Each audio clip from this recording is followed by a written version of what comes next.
Start చేయమంటారా? Hello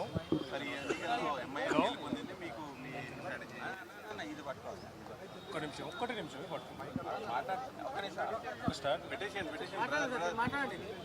live పోతుంది కదా. ఈ యొక్క లోకల్ బాడీ ఎలక్షన్లలో ఎమ్మెల్సీ అభ్యర్థిగా భారతీయ జనతా పార్టీ నైతికంగా మేము విజయం సాధించాం. ఈరోజు జరిగినటువంటి కౌంటింగ్లో సంఖ్యాపరంగా మేము ఓటమి చెందినప్పటికీ కూడా నైతికంగా భారతీయ జనతా పార్టీ విజయం అని చెప్తా ఉన్నాను. ఈరోజు తెలంగాణ ప్రజలు, హైదరాబాద్ ప్రజలు అర్థం చేసుకున్నారు. ఈ రాష్ట్రంలో ఉన్నటువంటి BRS party, Congress party, MIM మూడు కూడా ఒకటే అని.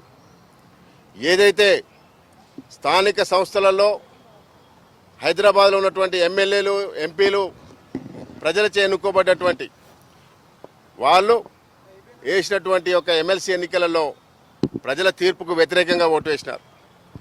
వాళ్ళందరూ కూడా ఈ హైదరాబాద్లో ఎంఐఎం యొక్క ఆగడాలు, ఎంఐఎంను అడ్డుకోవాలని చెప్పి అయితే ప్రజాప్రతినిధులు ఎన్నుకున్నారో వాళ్ళ అభిష్టం వ్యతిరేకంగా ఈరోజు ఎంఐఎంను సమర్థించడం జరిగింది. కాంగ్రెస్ పార్టీ గత సంవత్సరాలుగా ఎంఐఎంతో అంటగాగుతూ ఉంది. బయట చెప్పేది ఒకటి, చేసేది ఒకటి.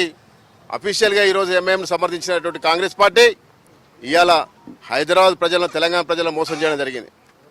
ఇంకొక పార్టీ బీఆర్ఎస్ పార్టీ ఓటుకు దూరంగా ఉన్నాం, ఈ పార్టీ ఆ పార్టీ రెండు మాకొద్దు అని కల్లబొల్లి మాటలు చెప్పి ఆ రాష్ట్ర నాయకత్వం బెదిరించి వాళ్ళ ఓటు రాకుండా వాళ్ళ యొక్క కార్పొరేటర్లను, ఎమ్మెల్యేలను అడ్డుకోవడం జరిగింది.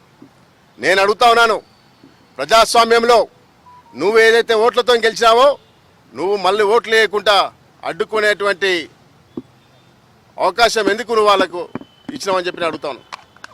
ప్రజాస్వామ్యంలో ఓటు ప్రాథమిక హక్కు అయితే ఉందో దాన్ని వేయకుండా అడ్డుకున్నటువంటి బారసాను ఎందుకు ఎలక్షన్ కమిటీ రద్దు చేయకూడదని చెప్పి నేను అడుగుతా ఉన్నాను. రేపు ఏ ముఖం పెట్టుకొని మళ్ళీ ప్రజల దగ్గర పోయి ఓటు అడుగుతారు?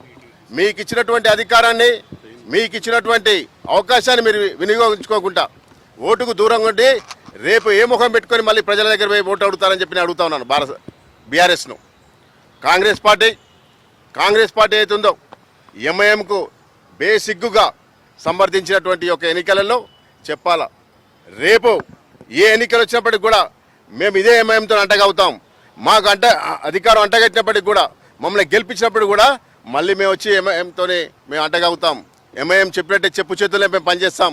ఒక అవసరం అనుకుంటే మేము అధికారం నుంచి తొలిగైనా ఎంఐఎంకి అధికారం ఇస్తామని చెప్పి ప్రజల ముందు చెప్పాల్సిన అవసరం ఉంది. ఈ ఎన్నికల సందర్భంగా ఈ ప్రజలు అర్థం చేసుకోవాలా, తెలంగాణలో హైదరాబాద్ ఉన్న ప్రజలు అర్థం చేసుకోవాలా. ఈ మూడు పార్టీలు చేసేటువంటి ద్రోహం అవుతుందో ఈ యొక్క తెలంగాణ ప్రజలు ఈరోజు హైదరాబాద్లో పాద బస్సులో జరిగినటువంటి సంఘటనలు రేపు మిగతా ప్రాంతాల్లో జరగబోతా ఉన్నాయి. ఒక హైదరాబాద్కే పరిమితం కాకుండా యావత్ తెలంగాణలో ఈ పరిణామం రాబోతుంది. కాబట్టి రాబోయేటువంటి ఎలక్షన్లలో రాబోయేటువంటి ఎటువంటి సంస్థాగతమైనటువంటి పరిణామం వచ్చినప్పటికీ కూడా అందరం కూడా తిప్పికొట్టాల్సిన అవసరం ఉంది. నేను ఈ ఎలక్షన్ సందర్భంగా ఒకటే మనం చేస్తాను, హైదరాబాద్ ప్రజలకు, తెలంగాణ ప్రజలకు నేను ధన్యవాదాలు తెలియజేస్తా ఉన్నాను. అర్థం చేసుకోవాలా.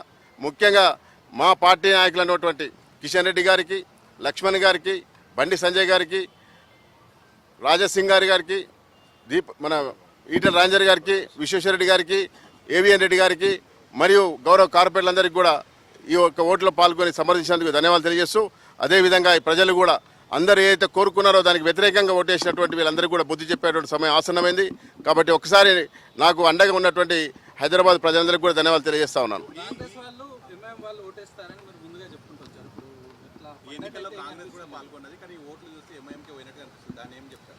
ఎంఐఎంకు వేయాలని చెప్పి డబ్బుతోనే బెదిరించి ఓట్లు వేయించినారు కాంగ్రెస్ పార్టీ. అదే బీఆర్ఎస్ పార్టీ మేము విప్పు జారీ చేస్తాం, మీరు ఓట్లో పాల్గొద్దని. ప్రజాస్వామ్యంగా ఓటు వేయొద్దు అని నక్సలైట్లయితే రాజ్యాంగం పట్ల, ప్రజాస్వామ్యం పట్ల నమ్మకం లేదని ఓట్లు బహిష్కరించాలని చెప్పేటువంటి నక్సలైట్ల సిద్ధాంతాన్ని పాటించినట్టు బీఆర్ఎస్ పార్టీ ఉంది. ఈరోజు బీఆర్ఎస్ పార్టీ, ఇదే బీఆర్ఎస్ పార్టీ ప్రజలచే ఎన్నుకోబడ్డటువంటి ప్రజాప్రతినిధులను ఓటు హక్కుకు దూరంగా ఉండాలని చెప్పేటువంటి ఒక పార్టీ అయినా ప్రజాస్వామ్యం మీద నమ్మకం ఉందా, రాజ్యాంగం మీద నమ్మకం ఉందా అని చెప్పి అడుగుతా ఉన్నాను. రేపు మళ్ళీ ఏ ముఖం పెట్టుకొని ప్రజల దగ్గర పోతా అని చెప్పి నేను అడుగుతా ఉన్నాను.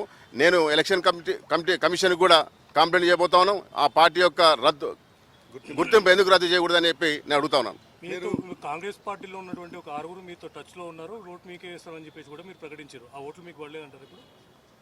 ఓట్లు జనరల్గా ఉన్నటువంటి అందరూ కూడా వాళ్ళు వేయడానికి ఉన్నప్పటికీ కూడా ఆ పార్టీలు భయపెట్టించి వాళ్ళ ప్రజాప్రతినిధులను భయపెట్టించి ఈరోజు ఎంఐఎంకు సమర్థించాలని చెప్పి కోరినారు. ఆ విధంగానే ఒక కాంగ్రెస్ మొత్తం కూడా ఎంఐఎం సమర్థించడం జరిగింది.